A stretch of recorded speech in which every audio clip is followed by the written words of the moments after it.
programa Edson Ferrarini é um programa voltado para a família, é um programa que busca orientar as pessoas, é um programa que levar para as pessoas. Você tem uma dificuldade danada quando tem um problema que tem problema com álcool, com drogas, o que fazer? Nós estamos aqui sempre trazendo orientações. E se você soubesse aonde você encontra uma orientação segura, definitiva, é na entidade que se chama Amor Exigente. Eu sou um voluntário dessa entidade, eu sou um batalhador, mas eu trouxe hoje o presidente dessa entidade para conversar com a gente e o vice-presidente também. Então, hoje, nós vamos aprender tudo. Obrigado de você estar aqui, viu? Esse cirurgião dentista que é o Luiz Fernando Calduro. Obrigado. Obrigado, coronel. É uma honra estar ao seu lado, ao lado de Miguel, para fazer algumas orientações, trazer algumas informações para as famílias, porque este tema realmente, quando acontece nas nossas famílias e nas nossas casas, nos desorienta totalmente. E o Miguel Tortorelli, que é um grande amigo meu e é um empresário, que é o vice-presidente, e você, Miguel, também está sempre trazendo, ajudando, trazendo gente. Esse programa é seu. Nós muito mais aprendemos aqui do que levamos alguma informação. Realmente a informação e orientação é a grande arma contra as drogas. Coronel, com essa experiência de 45 anos trabalhando com isso, nos traz sempre alento e mostra com esse livro que ele escreveu, um livro fantástico, que vocês têm que ter. Isso aqui só coloca à disposição, coronel. Então, esse livro aqui eu tenho cedido no Amor Exigente para alguns grupos, para que eles vendam para as pessoas, para ter um dinheiro para pagar lá para a igreja. Então eu tenho levado, doado para as pessoas do grupo Amor Exigente. Mas esse livro, se você entrar no meu site e pedir, eu mando aí para você. Como é que faz, presidente Luiz Fernando, como é que faz o problema do álcool? Como é que a mãe que está lá, ela quer uma informação? O que ela começa, ela está chorando agora. Como é que nós começamos a orientá-la? As nossas duas orientações básicas são: não fique sozinha e busque informações. E aí, o Amor Exigente pode responder a estas duas indagações. Você não estará sozinha, porque o nosso grupo é um grupo de auto e mútua ajuda.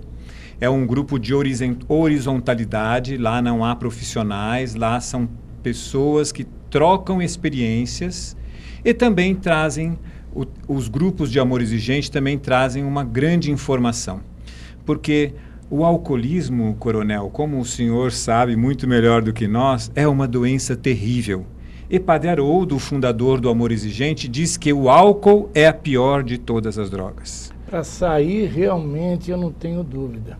E ela se torna pior na medida que ela só vai começar a criar alguma dificuldade à pessoa que está bebendo muito tempo depois.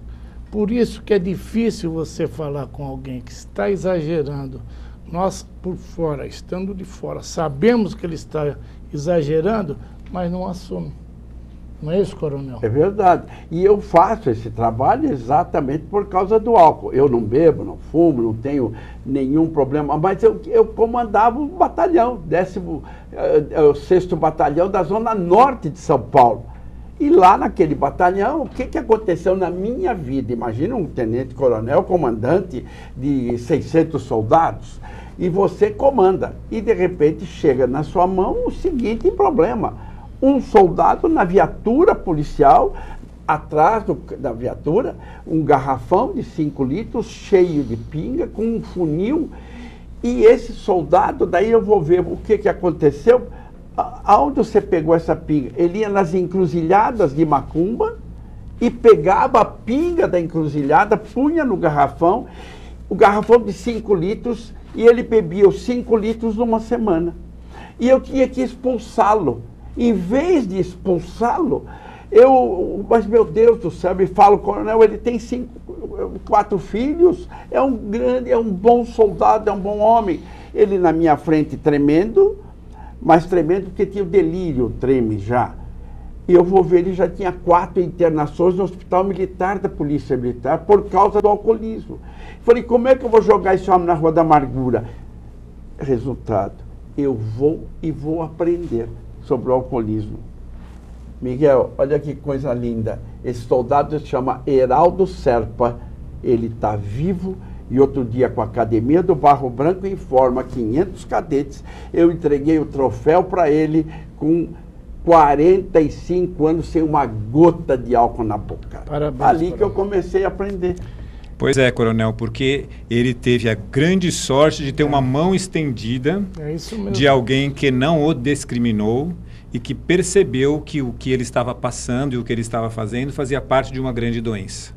Olha. Então, quando vem este conceito, a gente já tira aquelas coisas ruins que ficam, como sentimento de culpa, como acusações, porque às vezes as situações são dramáticas, mas também são um pouco tragicômicas, não é?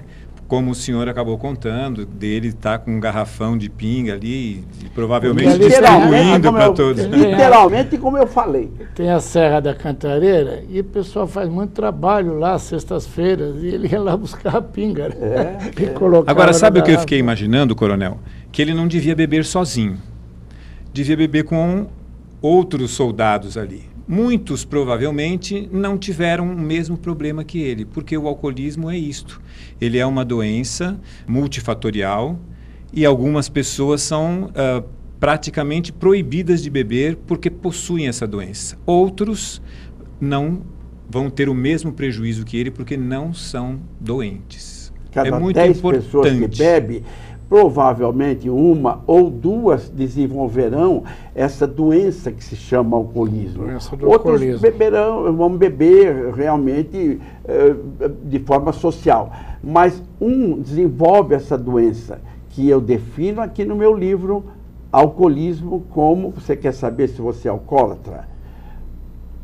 Vê se você se encaixa. Alcoólatra é aquele que vai numa festa, não consegue evitar o primeiro gole. Todo dia, não é na festa. Ele não para no segundo. E ele não se lembra do último, porque ele perde o controle diante da garrafa. Se você estiver nessa, você já guiou o carro alcoolizado? A tua mulher já pediu para parar? Já teve problemas com o álcool? Ele está falando que não. Ou então, sabe o que eu costumo brincar também, coronel? Se depois que todo mundo já fez a refeição, já comeu o doce, e aí aquele que volta para o álcool novamente é uma pessoa que tem problemas. Olha que é perfeito isso, hein? E essas informações são informações que nós vamos tendo a partir das nossas experiências, não é? Eu tenho uma irmã também, coronel, alcoolista, e o alcoolismo feminino é muito mais dramático que o masculino, por causa da organização, por causa do metabolismo do corpo da mulher. Ele é muito mais prejudicial à saúde da mulher do que ao homem. Fernando, pesquisa da Unifesp, né, que é recente. As mulheres hoje bebem mais que os homens. Isso mesmo, Miguel. E quando bebem mais também. As meninas nas festas estão bebendo muito. E isso daí é uma cultura, é difícil sair, né, coronel? É cultura. Você vai para o interior, a pessoa vai numa chácara, não sei. Vem cá, toma uma e já vai dar uma pinga da região, vai dar uma cerveja gelada. É cultural. E nós eu quero dizer e deixar eu não quero perder essa oportunidade para recriminar o jogador Neymar.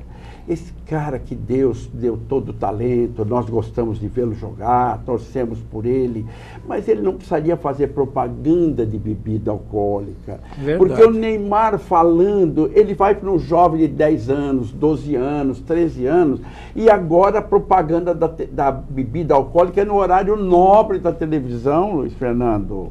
Pois é, coronel, isso é um problema. As nossas entidades vivem lutando, o Amor Exigente já encabeçou. Nós levamos 750 mil assinaturas para o Congresso, não passou nem na Comissão de Justiça, coronel. Por causa da grana, isso chama dinheiro lá no Congresso.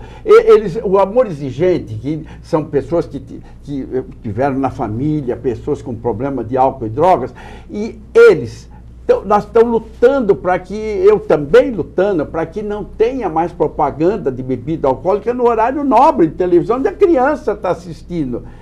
Mas não passou nem na Comissão de Constituição e Justiça. Sabe por quê? Grana, dinheiro, safadeza, lá do Congresso, porque precisaria passar por ali e depois dizer, não, só faz propaganda depois das 22.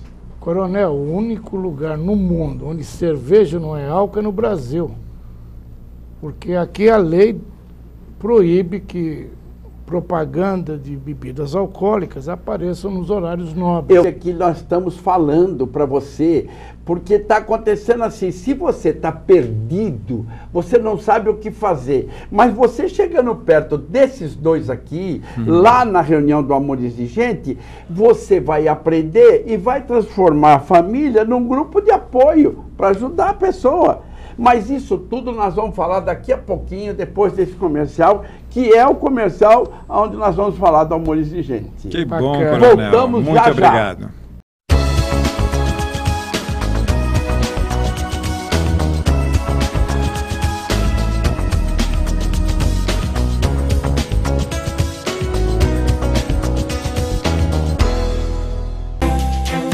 Amor Exigente, um extraordinário programa que salvou a minha vida.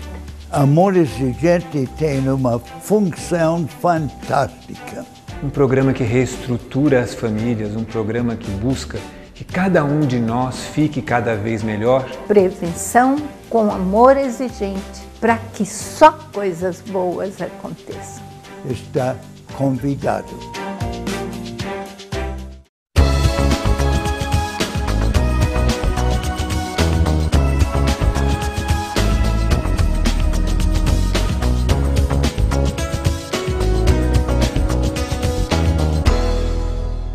Meus amigos, é sempre um prazer esse nosso encontro. Sempre nós vamos trazer uma mensagem para a família, uma mensagem de orientação para os nossos jovens, enfim, álcool, drogas, comportamento.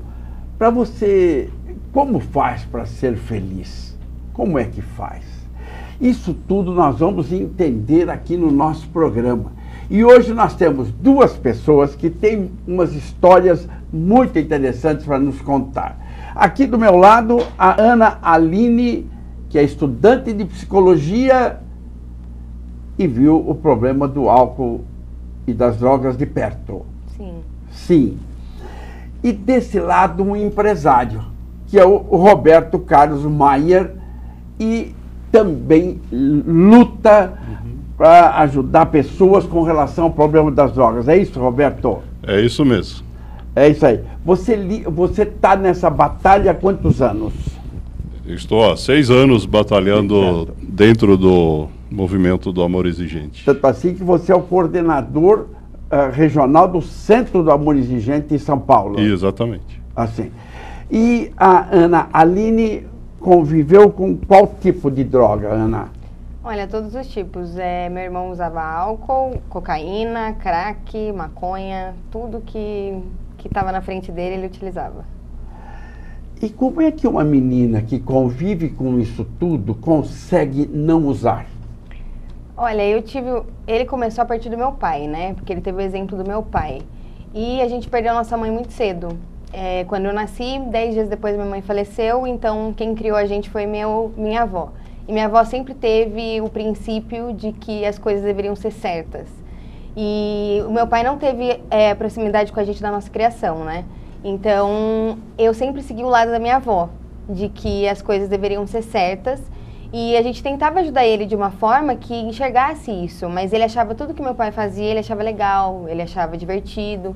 E eu já achava que aquilo não fazia sentido pra mim. Eu já não tinha mãe, já era difícil, a gente morava num local muito difícil, era uma favela, a gente morava.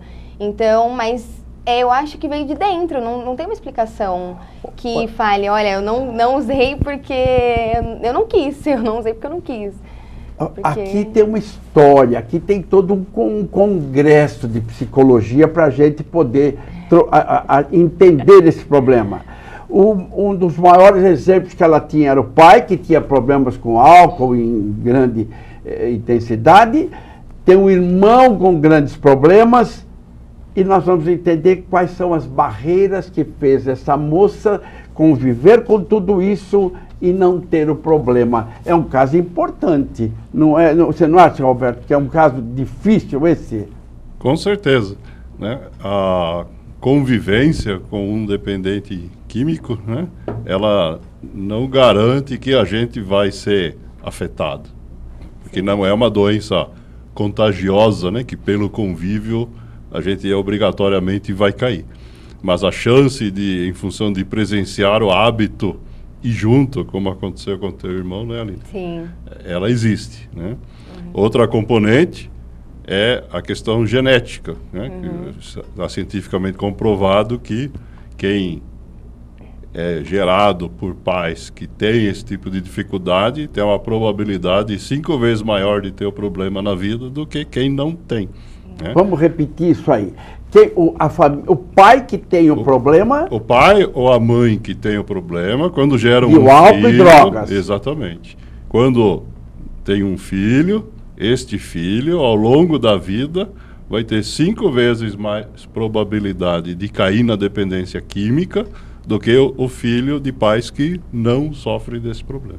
Aí você está vendo a grande importância do exemplo. A grande importância dos pais da vida. Os pais são é o caminho, é o norte, e o filho inconscientemente acaba seguindo os mesmos rumos do pai. E como é que você, que é um exemplo, conseguiu nisso tudo ficar fora, dizer... Porque você é colaboradora do Amor Exigente, você é voluntária do Amor Exigente, você nunca usou droga, mas ela é assídua, é presente. Sim. E como é que você consegue dizer, não quero? Então, eu acho que foi muito da minha criação e no decorrer da minha história, né? Muitas coisas foram acontecendo e eu tive outras oportunidades que foram surgindo na minha vida e que eu agradeço muito essas pessoas que hoje são meus pais, que eu falo que são meus pais, e eles me deram uma oportunidade de estudo, de carreira, e que eu fui vendo que não era isso que eu queria pra mim. Eu não queria ter o exemplo do meu pai, não era o que eu queria dar para os meus filhos. Então, era o que eu mais pensava. Quando eu tiver a minha família, não é isso que eu quero para eles. E claro que eu não vou dizer que foi fácil, não foi um caminho fácil. Claro, porque existe a codependência, né? A gente tem um afeto muito grande, é um irmão, né? Que a gente... Mas assim, eu tive que optar. Ou a minha vida, seguir a minha vida como eu achava que deveria ser, ou entrar na dele, que seria, e assim, sabe quando você dá a mão, ou você está sendo puxado junto? Era o que estava acontecendo. Claro que não foi fácil para mim optar por isso, entendeu? Esse caminho, ele está indo para as drogas, eu não posso, eu não vou, mas ele também não vai para o meu caminho. Porque a gente tentou de todas as formas, ele foi internado 5 vezes, teve muitos gastos, que vocês sabem que incluem isso, muitos gastos também, né, de internação, mas ele não queria. E eu acho que o mais importante 90% é a pessoa querer. Não adianta os pais quererem, o irmão querer, a família querer, ou você ter dinheiro, isso também não... Para mim, na minha experiência de vida, né, com ele, não adiantou ele ter a oportunidade, não adiantou ele ter, ele não quis isso. Ele sempre falava que ele era feliz do jeito que ele era, que não era pra gente interferir na vida dele. Veja você, esse programa tem que mostrar pro jovem, o pai, põe os filhos aí na sala, põe os filhos aí para eles entenderem como é que essa moça que está aqui, convivendo com o problema droga, então você está entendendo que a prevenção... Porque o cara só entra na droga por curiosidade, desinformação e para ficar inserido no contexto. Mas você não é obrigado a usar, Roberto. Com certeza. Na verdade, a gente compara essa situação com o jovem que se aventura a jogar uma roleta russa, né? Que é aquela famosa espingarda de tambor que só tem uma bala. Então, assim, pode ser que acerta, pode ser que não. Mas não tem jeito. Experimentou, está correndo o risco. Porque as pessoas que estão marcadas para sofrer dessa doença vão levar chumbo. quando você experimentou o primeiro cigarro de maconha na vida, ou a primeira cheirada de cocaína, eu vejo isto há 45 anos que eu recupero gente. Ele registra na memória química, ele registra aqui no seu cérebro e não apaga mais. Nós não temos um remédio desse no mundo ainda. O religioso, está dizendo aí Ferrarini, Jesus tudo pode. Deus é dono do nosso próximo minuto de vida. Agora, depois que você experimentou e registrou aqui, o mundo não tem esse remédio para parar. É por aí, né, Roberto? Exatamente. Né? Para aquelas pessoas que passaram a usar e entraram em recuperação, né? Que fazem, por exemplo, parte dos nossos grupos de sobriedade no Amor Exigente, é uma luta diária, porque esse registro no cérebro, que a gente chama de memória eufórica, ele vai permanecer para o resto da vida. Para o resto da vida. É aquela primeira experiência. Que sorte que você teve a força de vontade. Pai não é quem põe no mundo. Pai e mãe é quem educa. Sim. Pai e mãe é quem cuida. E ela foi... o pai faleceu quando ela tinha... A mãe faleceu quando ela tinha 10 dias. O pai teve problema com álcool, mas ela teve a felicidade de ser educada por uma família que lhe deu os melhores princípios do mundo. Com certeza. E aí sou muito agradecida por isso. Muito agradecida, né? Infinitamente. Então, e hoje você estuda psicologia? Sim, estudo psicologia. Estou no primeiro semestre, né, de psicologia. Eu ia fazer medicina, mas eu acho que nada na vida é por acaso. Então, muitas coisas foram acontecendo, o Amor Exigente entrou na minha vida, fui ajudando muitas pessoas e aí eu vi que eu acho que eu queria mais psicologia do que eu queria ajudar as pessoas. E eu percebi que a psicologia eu poderia ajudar mais do que eu estava querendo passar do que a própria medicina. Eu não queria que as pessoas passassem pelo que eu passei. Então, é isso que eu tento passar lá nos grupos de apoio do Amor Exigente, no grupo de apoio do Amor Exigente, que muitas vezes eu conto a minha história para eles se sentirem seguros que, olha, eu estou entendendo o que você passa, o que você, né, na prevenção, tanto que fui na Fundação Casa, tento conversar com os jovens o máximo que eu posso da prevenção, porque eu acho que é muito importante também a prevenção, né? Então, a minha história fez com que eu ajudasse outras pessoas. Ao invés de eu seguir o outro rumo, eu quis ajudar do que entrar no mundo das drogas. Eu acho que seria muito mais útil, né? Útil. O Amor Exigente, você aí tem problemas com os filhos, com drogas, álcool, algum parente ou alguém, você tem que frequentar. Eu sou um voluntário do Amor Exigente, eu faço isso há 45 anos. Vocês sabem, meu trabalho de recuperação de pessoas, e cada pessoa que você faz prevenção é chegar antes que a droga. Mas se a droga já está presente, vai no Amor Exigente que você vai encontrar ajuda. E no caso do Roberto, por exemplo, você está se ligando também na espiritualidade. Como é isso, Roberto? Na verdade, é assim, a espiritualidade é uma das 4 componentes que a gente trabalha no Amor Exigente. Nós temos os princípios básicos que ajudam as pessoas a moldar seu comportamento, os princípios éticos, a responsabilidade social, que qualquer voluntário do Amor Exigente, nós aqui estamos exercendo ao despender nosso tempo para ajudar os outros, e a questão da espiritualidade, que é muito importante de não ser confundida com religiosidade, né?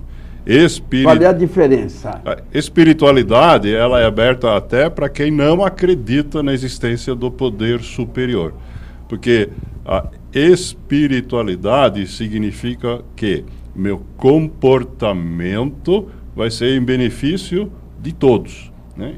Então, quando eu vou pedir por serenidade, vou pedir por equilíbrio, vou pedir por força, por coragem, ou até pela minha fé, se for o caso, mas de uma forma que coletivamente isso seja bom para todos, né? Essa é uma das coisas, por exemplo, que quando a gente entra num processo compulsivo, Pode ser com as drogas, pode ser com o jogo, pode ser com qualquer atividade, até com o trabalho. Tem gente que fica compulsivo. Na verdade, acaba perdendo isso, porque passa a ter um comportamento onde a espiritualidade caiu fora, né? Então, a espiritualidade, ela não necessariamente significa religião, né? A espiritualidade é, digamos, de alguma forma assim, a essência daquilo, mas colocado em prática, porque a espiritualidade sempre exige que ela seja exercida, né?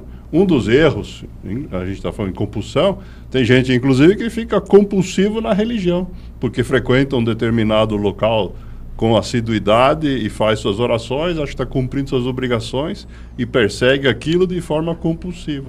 E o resto do tempo não pratica aquilo, né? Como é que uma menina, ela, vamos supor, se você estivesse conversando com um grupo de jovens e você tem que dar uma mensagem a eles contra a droga, vou dizer como é que faz para ele não usar, porque eles estão achando que é moda usar, o que é um equívoco danado. Como é que faz para eles não usarem?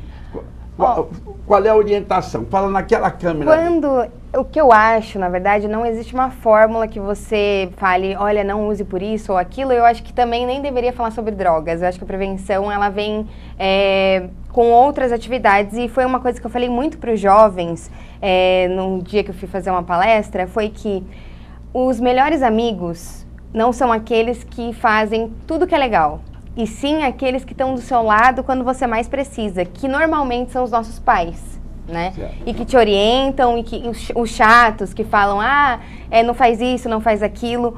O que eu segui, e que fez eu não usar droga e não seguir o exemplo, foi os meus orientadores. Os meus orientadores que sempre me deram apoio e que sempre me mostraram o caminho do bem. E eu sempre segui isso.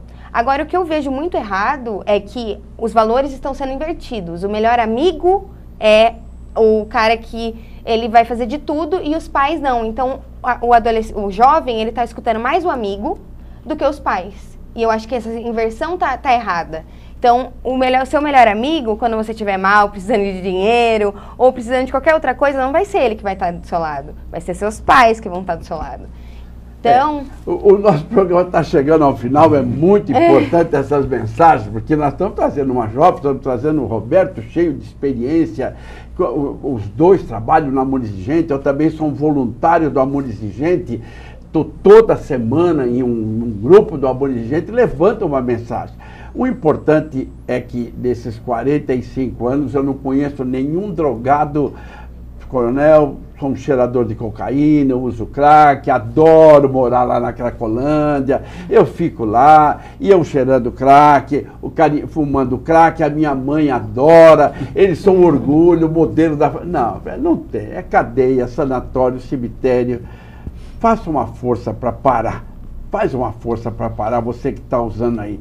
Agora, você precisa mudar. Não pode esticar o braço, pegar o primeiro cigarro de maconha, a primeira carreira, o primeiro cachimbo. Então, porque se você não mudar, nada muda na sua vida. Até o próximo encontro, fiquem com Deus e muito obrigado a Ana Aline e muito obrigado ao Roberto Carlos Maia. Muito obrigado. Senhor. Obrigado.